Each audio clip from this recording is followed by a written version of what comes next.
तर मित्रांनो, या ठिकाणी अगदी प्रत्येक दाणा वेगळा वेगळा असलेला आणि अगदी कलरफुल असा व्हेज पुलाव तयार झालेला आहे। नमस्कार मित्रांनो, डिलिशियस फूड्स मराठीमध्ये मी माधुरी आपल्या सगळ्यांचं मनापासून स्वागत करते। आज आपण अगदी कमी मेहनतीत आणि झटपट तयार होणारा असा व्हेज पुलाव बनवणार आहोत। चला तर मग वेळ न घालवता या रेसिपीला सुरुवात करूया। व्हेज पुलाव बनवण्यासाठी सगळ्यात पहिले मी 1 कप बासमती तांदूळ एका बाउलमध्ये काढून घेतलेला आहे।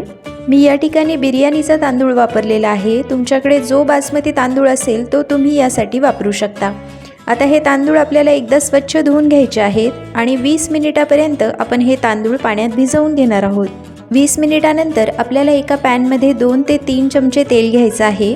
त्याबरोबरच 2 ते 3 चमचे बटरसुद्धा मी पॅनमध्ये घेणार आहे।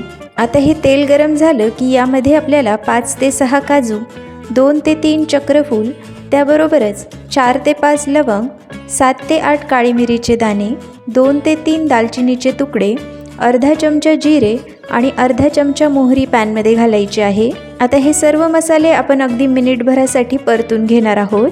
तुम्ही बघू शकता या ठिकाणी आपले मसाले अगदी छानपैकी परतले गेले आहेत। आता यामध्ये आपल्याला अर्धा कप मटार, अर्धा कप बारीक चिरलेल्या घेवड्याच्या शेंगा, 2 ते 3 बारीक चिरलेल्या शिमला मिरची आणि 1 बारीक चिरलेलं गाजर यामध्ये घालायचं आहे। आता या सर्व भाज्या आपल्याला 1 ते 2 मिनिटापर्यंत अगदी छानपैकी परतून घ्यायच्या आहेत। 1 ते 2 मिनिटानंतर यामध्ये आपल्याला 1.5 चमचा मीठ आणि 1 चमचा साखर घालायची आहे।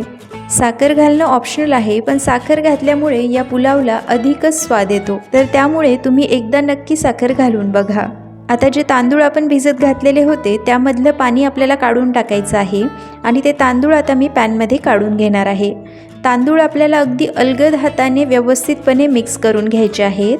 अगदी पटापट जर आपण तांदूळ या ठिकाणी मिक्स करायला सुरुवात केली तर काय होतं की दाणे तुटायला सुरुवात होतात, त्यामुळे अगदी अलगद हाताने या ठिकाणी आपल्याला तांदूळ मिक्स करायचे आहेत। तर या ठिकाणी तांदूळ अगदी व्यवस्थितपणे मिक्स झालेले आहेत। आता यामध्ये आपल्याला 2 कप पाणी घालायचं आहे। 1 कप तांदळासाठी आपल्याला 2 कप पाणी या ठिकाणी घालायचं आहे। हाच पुलाव जर आपण कुकरमध्ये बनवत असू तर 1 कप तांदळासाठी आपल्याला 1.5 वाटी पाणी घालायचं आहे, पण हा आपण कढईमध्ये बनवत आहोत त्यामुळे आपण 1 कप तांदळासाठी 2 कप पाणी या ठिकाणी घालणार आहोत। आता झाकण बंद करून हा पुलाव आपण 8 ते 10 मिनिटापर्यंत मीडियम फ्लेमवर शिजवून घेणार आहोत। पुलाव आपल्याला साधारणतः लो टू मीडियम फ्लेमवरच शिजवून घ्यायचा आहे। 8 ते 10 मिनिटानंतर गॅसची फ्लेम आपल्याला बंद करायची आहे आणि पुलाव आपल्याला पूर्णपणे थंड होऊ द्यायचा आहे। तर मित्रांनो, या ठिकाणी तुम्ही बघू शकता की तांदळाचा प्रत्येक दाणा अगदी मोकळा मोकळा या ठिकाणी तयार झालेला आहे आणि त्याबरोबरच भाज्यांचा रंग देखील अगदी खुलून आलेला आहे। अगदी कमी मेहनतीत आणि कमी सामानात आपला व्हेज पुलाव बनवून तयार झालेला आहे। पनीर असो किंवा दाल तडका असो किंवा कुठलीही रस्सा भाजी असो, त्यासोबत खाण्यासाठी हा पुलाव म्हणजे बेस्ट ऑप्शन आहे। त्याबरोबरच थाळी बनवण्यासाठी सुद्धा हा पुलाव तुम्ही बनवू शकता। तर मित्रांनो, अगदी जबरदस्त चवीचा आणि झटपट तयार होणारा हा व्हेज पुलाव तुम्ही देखील घरी नक्की बनवून बघा। व्हिडिओ आवडल्यास व्हिडिओला लाईक आणि चॅनलला सबस्क्राईब करायला अजिबात विसरू नका।